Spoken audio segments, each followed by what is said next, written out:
अस्सलाम वालेकुम वरहमतुल्लाहि वबरकातुहू। खैरियत से आप लोग होप या ऑल फाइन। मेरा नाम है मोहम्मद और welcome back to my channel. Prophet Muhammad सल्लल्लाहु अलैहि वसल्लम के बारे में इंसल्टिंग रिमार्क्स देने पर बीजेपी की 2 स्पोक्स पर्सन्स को निकाल दिया गया है। इंडिया में प्रोटेस्ट शुरू हो चुके हैं कि उसको जेल क्यों नहीं भेजा जा रहा है, और साथ ही साथ सारी दुनिया में कई सारे अरब इस्लामिक नेशंस प्रोटेस्ट वहां पर भी कर रहे हैं कि क्यों इतना ओपनली हेटफुल रिमार्क्स दिए गए हैं प्रॉफेट मोहम्मद सल्लल्लाहु अलैहि वसल्लम के बारे में। और यहाँ पर सबसे ज्यादा जो खामोशी इख्तियार करे हुए वो है none other than the 3 Khans of Bollywood, Salman Khan, Shahrukh Khan और आमिर खान। ये तीनों इतना ज्यादा खामोश क्यों हैं? ये तीन की तरफ से एक स्टेटमेंट नहीं है, बल्कि जो नॉन मुस्लिम से कई सारे जो सेलिब्रिटीज है बॉलीवुड के, वो लोगों ने तक ट्वीट किया बीजेपी के उन 2 स्पोक्स पर्सन के खिलाफ। एक्टर नसीरुद्दीन शाह के साथ एक इंटरव्यू रिसेंटली होल्ड हुआ जहां पर उसने बताया कि क्या हो सकता है रीजन इस चीज के पीछे। देखते हैं आगे वीडियो में डिटेल में। रिसेंटली बॉलीवुड के फेमस एक्टर नसीरुद्दीन शाह से एक इंटरव्यू हुआ जहां पर उनको इस मसले के ऊपर पूछा गया। नसीरुद्दीन शाह ने कहा कि वो काफी हैरान है बॉलीवुड की खामोशी को देखकर प्रॉफेट मोहम्मद सल्लल्लाहु अलैहि वसल्लम के ऊपर जो इंसल्टिंग रिमार्क्स है इस कंट्रोवर्सी को लेकर। और ये इंटरव्यू हुआ था एनडीटीवी के साथ, जहां पर नसीरुद्दीन शाह ने कहा कि उसके हिसाब से ये लगता है कि ये जो तीनों खान है, सलमान, शाहरुख और आमिर खान, ये तीनों शायद इसलिए खामोश है क्योंकि उन तीनों को डर है अगर वो इस वक्त कुछ भी स्टेटमेंट देंगे, अपना फैन बेस, पैसा, प्रोजेक्ट्स, उनका जो करियर है, उसको ये धक्का शायद तीनों नहीं लगाना चाह रहे। और इसी ताल्लुक से बात करते हुए नसीरुद्दीन शाह ने कहा कि वहीं पर अगर देखा गया तो दूसरे मूवीज जैसे कि द कश्मीर फाइल्स, यहाँ पर हिंदू पंडित्स को लेकर उसके ऊपर एक मूवी बनाई गई और सेंटिमेंट्स के साथ खेला गया। और ये चीज को किस तरह से गवर्नमेंट ने प्रमोट भी किया है, टैक्स फ्री किया है कई जगहों पर, और ये काफी सक्सेसफुल रही मूवी। तो यहाँ पर नसीरुद्दीन शाह यही बता रहे हैं इस्लाम के ऊपर टॉन्ट्स मारने पर तमाशे हो रहे हैं, लेकिन तीनों खान खामोश है। वहीं पर देखा जा सकता है कि दूसरे लोग सेंटिमेंटल मूवीज बनाकर सपोर्ट भी ले रहे हैं और फायदा भी पूरी तरह उठा रहे हैं। देखा जा सकता है कि नुपुर शर्मा जो थी बीजेपी की स्पोक्स पर्सन, जिसके ऊपर ये पूरा तमाशा शुरू हुआ जब उसने प्रॉफेट मोहम्मद सल्लल्लाहु अलैहि वसल्लम के खिलाफ कई बदतमीज तरीके से उसने जब बात किया, तो बीजेपी ने उसको तुरंत निकाल दिया पार्टी से और पूरी तरह उसके स्टेटमेंट से अपने आप को डिस्टेंस कर रहा है। क्योंकि इंटरनेशनल प्रेशर, स्पेशली अरब कंट्रीज, उसका जो प्रेशर पड़ा तो बीजेपी कंप्लीटली अपने आप को दूर रखकर बता रही है नुपुर शर्मा के स्टेटमेंट से। और इसी चीज को लेते हुए नसीरुद्दीन शाह ने यह भी कहा कि वो काफी हैरान है तीनों खान की खामोशी से, और एक बहुत बड़ा तंज उन्होंने मारा कहते हुए कि इन 3 खानों का क्या जमीर मर गया और पता नहीं ये अपने कॉन्शियंस को कैसा समझाते हैं, मतलब कि अपने आप को ये लोग कैसा समझा लेते हैं ऐसे मामले में खामोश रहना। जबकि देखा गया तो हमारे पास मुस्लिम्स में बहुत वैल्यू हमारे पास देते हैं प्रॉफेट मोहम्मद सल्लल्लाहु अलैहि वसल्लम को, उनकी मोहब्बत में, उनकी शान में। और इस चीज को कहते हुए नसीरुद्दीन शाह ने एक एग्जाम्पल दिया जहां पर उसने बताया कि कैसा शाहरुख खान जब उसने ममता बनर्जी को सपोर्ट किया, तृणमूल को उसने सपोर्ट किया, जो पार्टी है ममता बनर्जी की वेस्ट बंगाल में, तो उसके बाद नसीरुद्दीन शाह ने कहा कि शाहरुख खान के बेटा आर्यन खान को विच हंट किया गया। विच हंट का मतलब यहाँ पर होता है सिलेक्टिव, मतलब कि चुनकर, कुछ लोग हैं तो चुनकर जिससे दुश्मनी निकालना है उसी से दुश्मनी निकालते हैं या उसको पकड़ते हैं, इसको विच हंट कहते हैं। और बताया कि आर्यन खान का जो केस था वो क्लियर कट एक केस था विच हंटिंग का, और उस वक्त भी परेशान होते हुए शाहरुख खान काफी खामोश रहा। बॉलीवुड में एक सरनेम काफी मशहूर है और वो है द खान्स। खान एक्चुअल में एक मिलिट्री चीफ या रूलर का टाइटल होता था, और मिडीवल पीरियड में नोमैडिक ट्राइब्स में ये टाइटल को दिया जाता था, जैसे कि मंगोलिया का मशहूर लीडर जेंगिस खान, जिसकी काफी इंटरेस्टिंग लाइफ स्टोरी है। और इसी से रिलेटेड मैं सुन रहा हूँ ऑडियो बुक जिसका नाम है हिस्ट्री ऑफ जेंगिस खान, और ये अवेलेबल है इंडिया के लीडिंग ऑडियो शो प्लेटफॉर्म जिसका नाम है कोको एफएम। कोको एफएम पर अवेलेबल है एक huge library non fictional content का,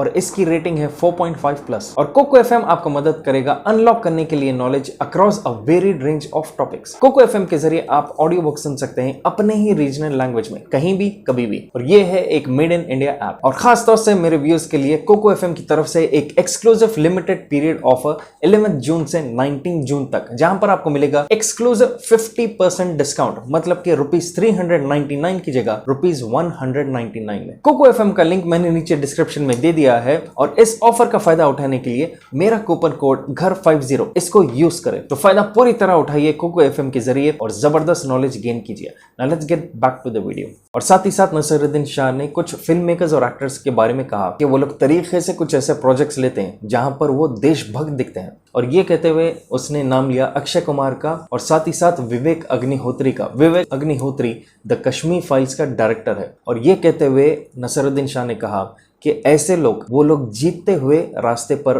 कदम रखना चाह रहे हैं। ये क्लियर कट कई लोगों को समझ में आ चुका होगा कि क्या नसीरुद्दीन शाह का इसमें मतलब था। और साथ ही साथ नसीरुद्दीन ने यह भी कहा कि कश्मीर फाइल्स, ये जो कश्मीरी हिंदू सफर कर रहे हैं, उसका कंप्लीटली फिक्शनलाइज्ड वर्जन प्रेजेंट किया गया मूवी में। फिक्शनलाइज्ड मतलब कई सारे इसमें झूठ मूठ ये मिक्स करके बना गया। अब मुझे पता है कि नीचे कई सारे कमेंट्स आएंगे कि तुम कौन होते हो बोलने वाले, लेकिन रियलिटी चेक जब करेंगे तो इसमें कुछ फैक्ट्स है, लेकिन बाकी की जो स्टोरी और सेंटिमेंट्स इसमें क्रिएट किए गए, इसकी वजह से इस्लाम और मुस्लिम्स को एक नेगेटिव लाइट में देखा गया। और साथ ही साथ नसीरुद्दीन शाह ने कहा कि ऐसे मूवीज को गवर्नमेंट प्रमोट भी बहुत खुशी से कर रही है। तो क्या ये तीन खान खामोश है तो बाकी का बॉलीवुड भी खामोश है? शर्म की बात यह है कि तीनों खान अपने आप को जो मुस्लिम कहते हैं वो तो खामोश बैठे हुए हैं, जबकि दूसरी तरफ देखा जा सकता है कि नॉन मुस्लिम्स बॉलीवुड में वो काफी वोकल रह चुके। ऐसे किस्म के जहरीले स्टेटमेंट्स जो नुपुर शर्मा की तरफ से आए थे, और वो मीडिया चैनल्स जो प्रॉफेट मोहम्मद सल्लल्लाहु अलैहि वसल्लम के खिलाफ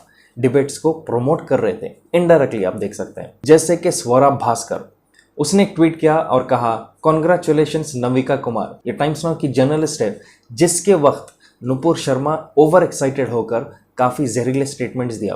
और इसमें आप देख सकते हैं कि नविका कुमार ने एक बार भी उसको खामोश रहने के लिए नहीं कहा, बल्कि वो पूरी तरह नुपुर शर्मा को उसका जहर उगलने दिया। फिर उसके बाद एक नॉर्मल टोन में उसने इस टॉपिक को एंड किया। तो स्वरा भास्कर ने कहा कि कॉन्ग्रेचुलेशंस नविका कुमार, हो सकता है कि तुम काफ़ी अब एंजॉय कर रहे हो जिस तरह से इंटरनेशनली आज पूरे इंडिया के ऊपर तमाशा बन चुका है, क्योंकि तुम कंप्लीटली इररिस्पॉन्सिबल रहे इस डिबेट शो के वक्त। और फिर एक और बॉलीवुड का मशहूर आर्टिस्ट है विशाल डडलानी। ये काफ़ी फेमस म्यूजिशियन है और ये काफ़ी वोकल रहता है गवर्नमेंट के पॉलिसीज के खिलाफ जो बिल्कुल गलत होते हैं। विशाल डडलानी ने ट्वीट किया और कहा कि हो सकता है कि आज जितने भी दीवाने भक्त है ट्विटर के, वो लोग क्या अभी भी रियलाइज किए कि नुपुर शर्मा, नवीन, नविका, ये लोग ऐसे वक्त इंडिया को कितना बदनाम किए हैं। और फिर उसने कहा कि आई होप सेंस प्रिवेल्स, मतलब कि यहाँ पर विशाल डडलानी क्लियरली कह रहा है जो ये 2 रुपीज पर ट्वीट वाले लोग रहते हैं, क्या अभी भी इनके अंदर दिमाग आया कि किस तरह से पूरे इंडिया के ऊपर इंटरनेशनली हंस रहे लोग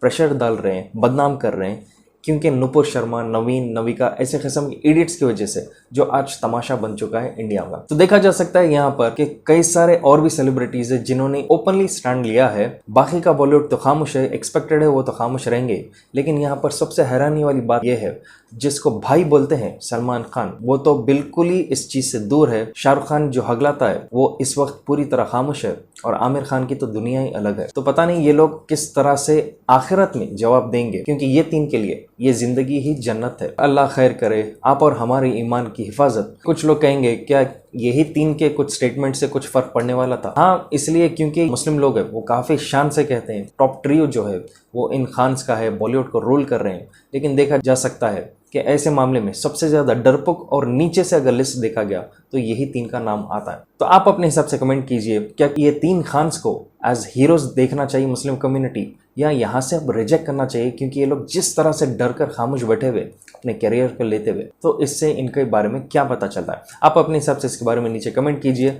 अगर आप नए मेरे चैनल पे, please make sure to subscribe और शेयर कीजिए इस वीडियो को जितना हो सके। मैं चाहता हूँ डाउनलोड करके सही शेयर कीजिए। जब तक इंशाल्लाह I will be back soon again. Take care and अल्लाह हाफ़िज़। कोको एफएम का लिंक मैंने नीचे डिस्क्रिप्शन में दे दिया है, और इस ऑफर का फायदा उठाने के लिए मेरा कूपन कोड घर50 इसको यूज करें।